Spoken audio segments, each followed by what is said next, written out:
What's going on, guys? Welcome to another episode with your boy Phrankleen. If this is your first time, thank you for stopping by. This is one of my live streams. If you like what I'm about, hit the like button, hit the subscribe button. Feel free to look through my playlist. I also have a playlist of over 100 videos about food recipes, okay? So let's see who is online.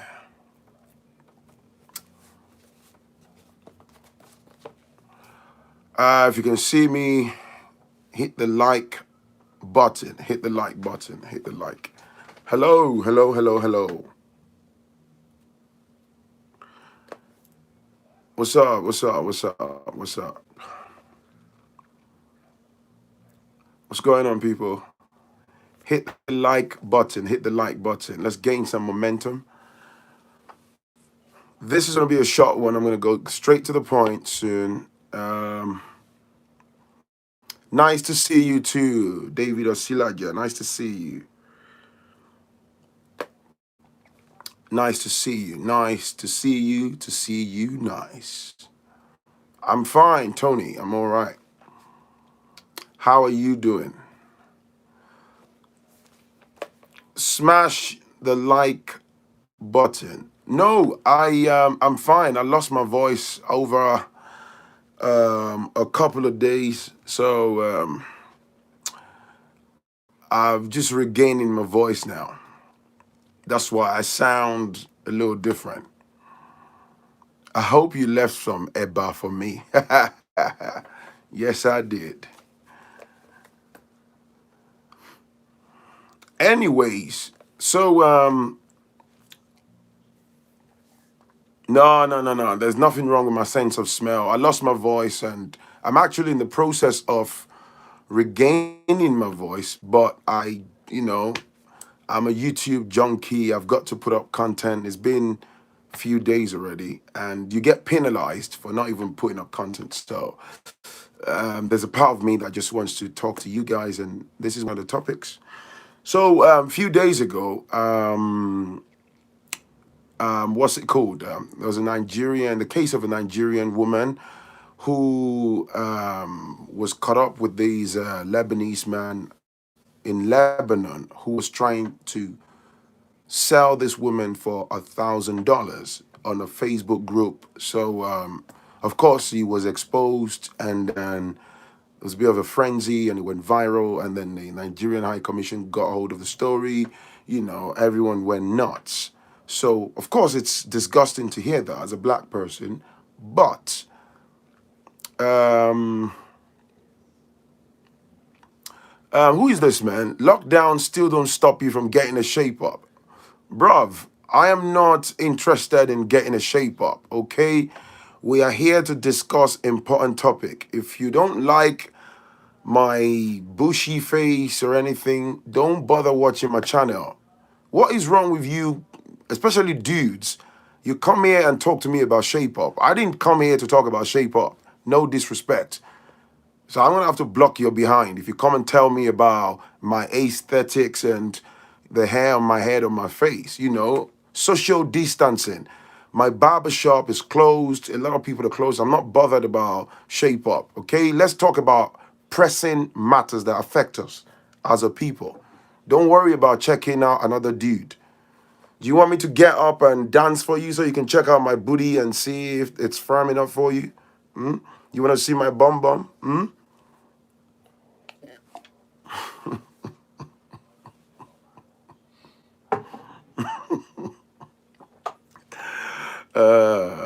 Cool, burúkú. Ìdí ọkùnrin ní kó máa wò àti ìwé ṣe fáyìn sí. Olófò. Before I crack on, this episode is sponsored by Sendwave. Okay. So that person now, the Agbaman or whatever, let me block you, man. Agbaman. It's probably one bald Nigerian uncle. Agbaman, God. Araoko man. Right. Sorry about the breaking transmission, right? So, like I said, right, I lost my voice a few days ago, but I'm all right, man. Okay, so let's crack on. Let's crack on. Let's crack on. Let's crack on. So, this episode is sponsored by Sendwave. Okay, Sendwave is an app you can download from Apple Store, sorry, or your Android devices within the two shakes of a duck's tail, okay? And it enables you to send money from Ireland, Italy, United Kingdom, United States, to Nigeria, Kenya, Ghana, Tanzania, and Uganda. So if you put in my name, Phrankleen, as it's spelled on my channel, you basically get £5, $5, and or €5 added to your first transaction. And you can give that promo code to as many people as possible. Does that make sense? Sendwave. Go and download Sendwave. So let's talk about this woman. Let's talk about this. Okay. So you already know, right? So she was the man was exposed, but there was a bigger picture to it. I think the only reason the Lebanese government authorities were quick to arrest that man was because that story gained publicity, okay? And especially negative publicity, inflicts them with embarrassment and stuff. So they pretended like, oh, they're so bothered. And then they said the man has been arrested. But there is something you need to know, okay? So I dug a little deeper and I found out there's a system in Lebanon called Kafala system. It's actually a system. Imagine they've had this for donkey years. So just so you know that how these people like to insult the intelligence of the general public. They pretend like there's 103 people online. Give me a thumb up, please. Give me a thumb up. Hit the like button. It helps the video gain traction. Anyways, so that kafala system, they've had it in Lebanon for donkey years, okay? Basically, what that system stands for is it enables ill treatment against migrants, particularly the domestic workers, right? So what it does is it binds the employers and workers and pretty much strips the workers of their rights. So basically, the long and short is when it strips you of your rights, it means it obliterates your human rights. So the employers who are, based in Lebanon can do whatever they want with you. They can violate you time and time again and get away with it. So imagine Lebanon have got a system that enables this. So the idea of arresting this man who was exposed via a Facebook group is just basically old drama to try to fool the general public. And according to records, every week, a minimum of two people, those domestic workers, are known to give up the ghost. Reason being, maybe they take their own lives, or in the process of trying to escape from the ill treatment they're being subjected to, they end up, kicking the bucket, which is devastating. And the business of human merchandise or human merchandising or human trafficking is actually very huge and vast in Lebanon.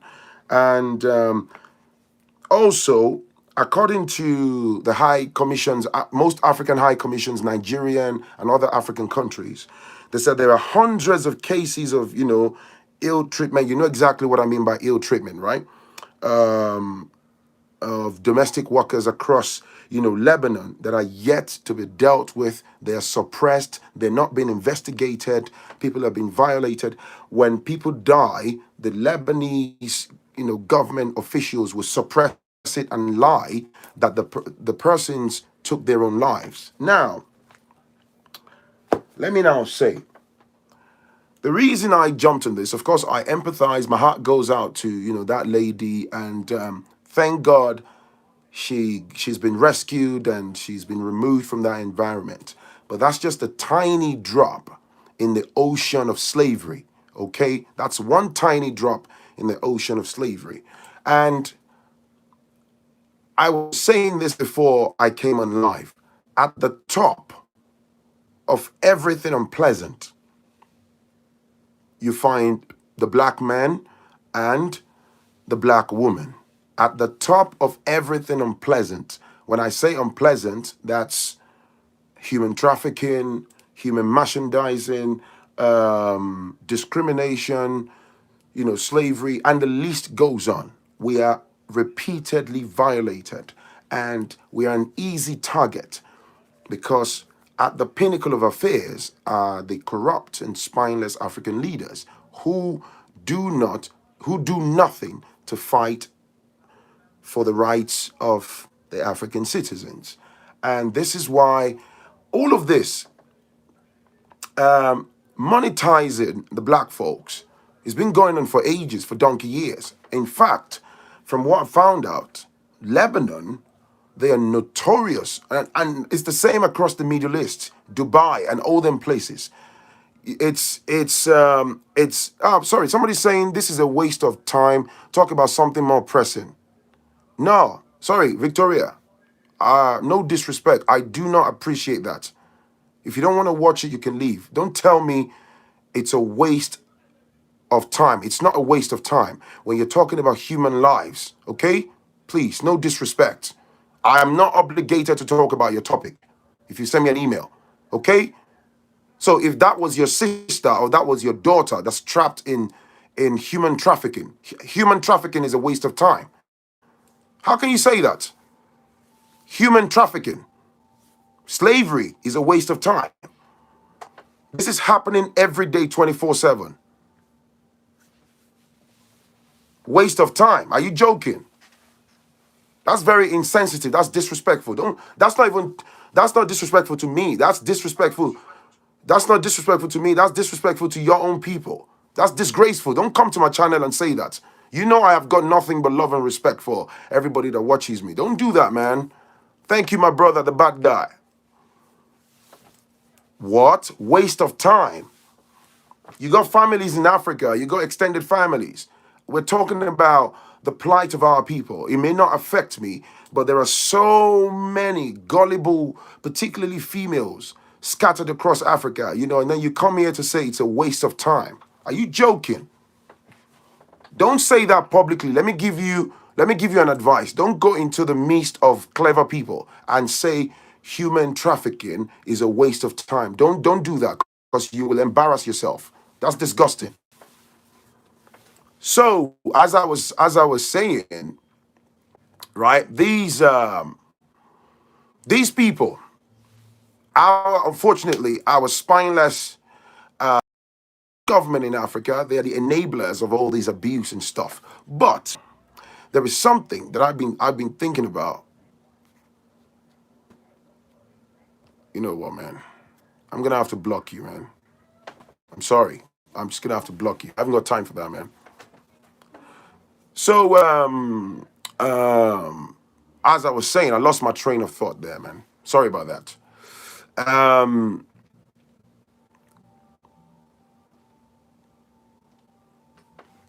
Now, this is what I'm saying.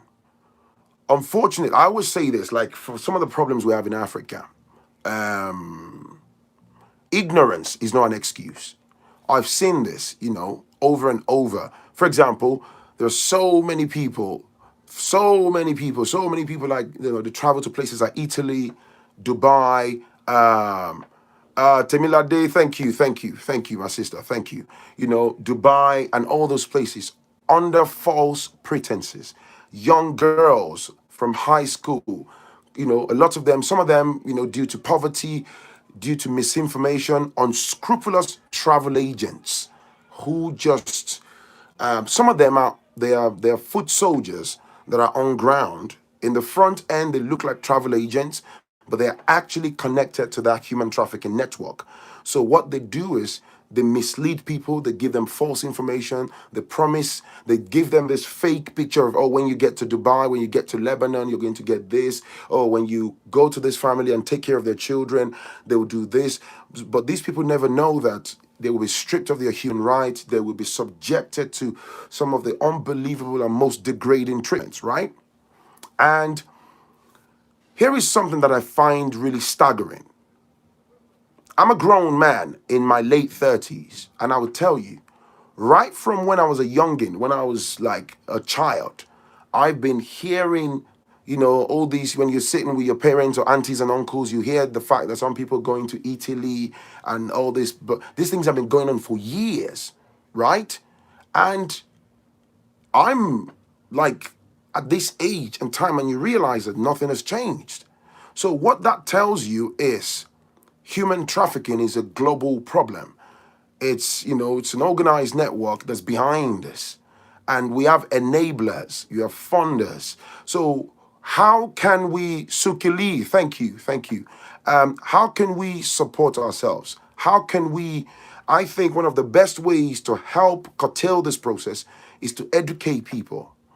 Let people know that, I mean, the government is corrupt, but if like the primary schools, the secondary schools, and the university systems in back in Africa, they can have these things incorporated into the curriculum. People will be enlightened. Imagine all those young girls and boys who are naive and they say, if somebody tells you you have to go to this and go and do this and this and this and this, just say no, run away from them. That way, the constant educating people and passing that information will free the minds of a lot of ignorant, young girls and boys. And so they don't fall into traps. Now, most of these youngins, right, their parents and families, due to poverty, and they themselves being, ignorant and of how the bigger world works and the organized criminal network and all these things, they're desperate for pittance, they're desperate for money, and all they do is they put pressure on those kids. You have to go job in Dubai, go and find a job in Lebanon. Isn't it laughable that the Lebanese, for example, in Nigeria, they live like king and queens.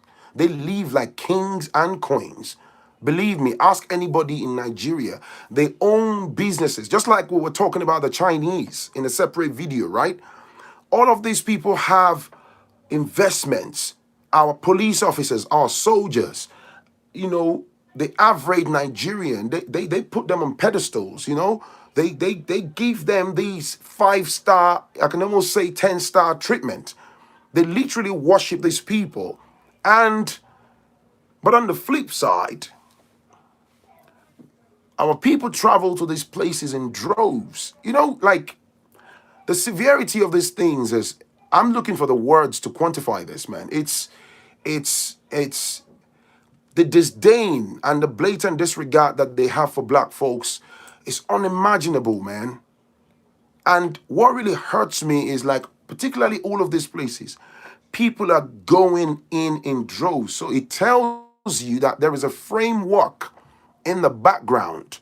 There are enablers, there are funders. So this guy that was exposed, that's just one tiny drop in the ocean. That's just one guy. That's just one guy. There are people who are monetizing and selling our people. A lot of people die unaccounted for. A lot of people are jailed, violated in numerous ways, man. And the Nigerian High Commission can never tell you and say, oh, we're not aware of the staggering scale of all the other African high commissions in those countries. They know, but they do nothing about it. The only way to curtail this process, to be able to destabilize it, is education. If you got families back home, if you got people, maybe extended family members who are blindly desperate, who want to go abroad, who are telling you they want to go to Italy, no disrespect to Italy as a whole country, but there are staggering and shocking evidences, concrete evidences of particularly our females that go to those places where they can't obtain proper jobs and they're subjected to vicious cycle of, the land in the hands of pimps. They are trapped, and it's also here in the UK. It's just hidden underground, right? So educate people within your own circle. I hope the government will be able to put funds, and all those young girls and young boys, you know, a lot of those families that are poor in Africa, because of food, people can make a life-shattering decision. It's the same way where even in Africa, and like in Nigeria, let's not even talk about Lebanon for now. In Nigeria, there are people, it's the same thing in most African countries. So maybe we need to even deal with the homegrown problems before we start talking about Lebanon, because there are people that will employ 10-year-old girls, 10-year-old, 11-year-old girls to work as house help. It's heartbreaking. I see it all the time. When I travel back home, I see it. That's child labor. That's slavery. That's a child. And the heartbreaking thing is you employ a child to look after your own children. But, you know, I suppose because people are not emotionally connected, it's not their own kids. They're not bothered. It's selfish. It's mean. It's heartless. And some of these people are also the ones that you find in your churches, in your mosques. Some of these people that I'm talking about, they are your deacons, they are your pastors, they are your reverends, they are your bishops. I've seen it on a staggering scale. These are the enablers of human trafficking, human abuse. I mean, when you go to Africa, you see people in their own houses, and then you see them with their domestic workers. I remember I think a couple of years ago, I saw a girl in someone's house working, being slapped around, and I asked her, "How old are you?" And she said, "I'm 12." That's a baby. 12. That's a baby. And she said she's from Togo. Her family is based in Togo. They took her across the border down to Nigeria to come and work as a domestic worker, right? So at the end of the month, the master sends whatever money is being agreed to the pimp that brought the child. If you go to some of your amala joints, your local bukateria, you see those children. They're everywhere. 13, 14, 15-year-olds. It's everywhere. Let's call a spade, man. It's indeed. Did you know that some of those black folks that live abroad, some people, because they don't want to spend too much money paying licensed child minders abroad to look after their children, because it's bloody expensive to pay in pounds and dollars and stuff, they go through the pain. They'll go to Africa, they go and find someone with the mind of enslaving the person. You bring the person to Europe and you keep them in your house for the sole purpose of looking after your children 24/7. You confiscate their passports, you confiscate their visas, you sit on it whilst you jump on the train, you go to work and go and make your daily bread.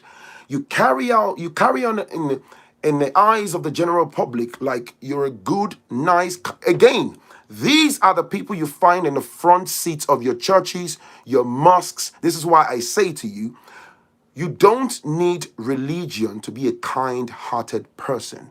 These are the people that you see shouting Jesus and Allah, right? And then there's been several cases here in the UK where maybe that person now starts to resist, or they speak to other people that open their eyes, and then they alert the authorities, and then they get exposed, and then the people that brought the person then get prosecuted for human trafficking or slavery. The question is, why would you want to subject a fellow human being to that type of treatment?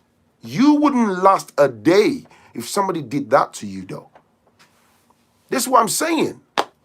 So the reason I had to address this is, now, this is black on black within our own community. These things happen 24/7.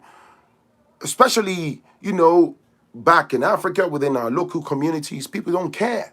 As long as you're not their child, or if you're like a stepson, you belong to the second or third wife or whatever, they don't care, man. It's even better off if they bring you from like another tribe, and they just use and violate and refuse to pay and take all forms of advantage. I don't want to use some words, but you can fill in the blanks yourselves, right? Now, what do you think those foreigners? And then when we talk passionately about how the Chinese or the Lebanese or how they violate us when we go to other people's countries and stuff, but we actively do the same amongst ourselves. We do it.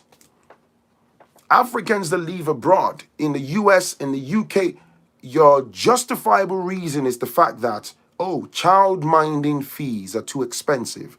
So you and your husband want to have 2, 3, 4 children, but you cannot afford to pay childminder. So you import someone with the sole intention of enslaving that person for your own benefits. As soon as the person lands and get into your house, you confiscate their documents, and then you put them in very harsh conditions. You limit their movement, and whilst you go out and enjoy your daily life. There's been a few, black folks, couples, individuals, and a lot of these aunties and uncles and stuff that are involved in this racket. You never know what's going on behind a smart suit, crisp haircut, and beautiful face. Yeah. Like I said, we need education, man. Education. Human trafficking is not a joke. For the purposes of people that are online, my platform, I'm pretty eclectic with topics, which means I'm flexible. As they come, particularly important topics that affect us, I jump on it and talk, okay?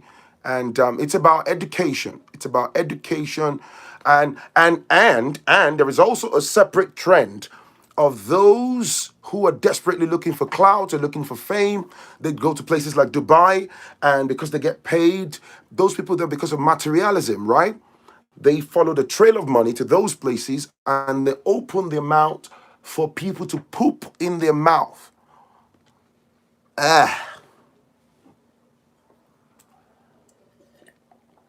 In exchange for dollars. Blah. Women, young girls, because of Gucci bags, because of Prada, because of Armani, because you want to flex. Please think before. This is why you've got to be careful what you buy into on social media. Those so-called slave mamas, they are pathological, shameless liars. Some of them subject themselves to you know what, right? And they come on Instagram and all the lots and they lie. Don't be envious of other people. Don't buy into the smoke screen. Okay? I'm not suggesting, let me just put a disclaimer. I am not suggesting that every female that's successful or has made money or has something shiny, a lovely house or car, I'm not suggesting that, oh, it means they're doing something filthy or unscrupulous. But what I'm saying is, if you open your eyes, you can read between the lines and you can know that what exactly is this person doing.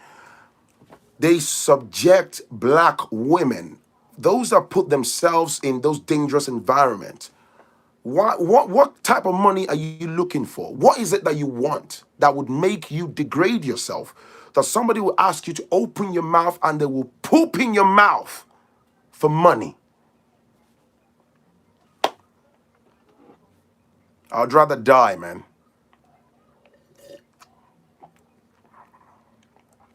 I'd rather die. And they wonder why prayers are not answered. So, I wish that, please, in your own circle, people around you, for those of you that live abroad, if you're watching me, you're contemplating on going abroad, I want to say this before I forget. I always say this. You're within your rights to want to go abroad, but do your homework Don't be desperate to go abroad, man. Look, life abroad is not a bed of roses. That's facts. Okay? There are layers of problems. And those of you that live abroad, don't go don't go and lie to people in Africa. Don't mislead people. It's unfair. Don't give false impression. It's not nice. People go and they deliberately lie. See, if you have your iPhone 11 Pro, you're paying £40 a month in contract. You don't even own the phone outrightly. Don't jump on the plane and go to Nigeria or Ghana and lie to them that you've bought the phone outrightly. Because back home, they convert that bloody phone into the local currency and they think that's about 600,000 naira worth of phone, this and this and this, and you don't even own that joint. So that person talking to you start to get desperation, like opioid in their head. They want to go abroad. They think you have it all figured out. You've not even told them that the car you're driving abroad, you don't even own it outrightly. You're paying for that joint. Your home, you're still paying your mortgage. You don't even tell them that maybe your flight ticket on that trip was even on your credit card. You have to go back and go and work overtime to pay off that flight ticket. That spending money you took home during Christmas to flex for 2 weeks and then fly back in January. You probably drew that money out from your credit card though. But then you put on your Gucci's, your Pradas, your Ferragamos, your Armani.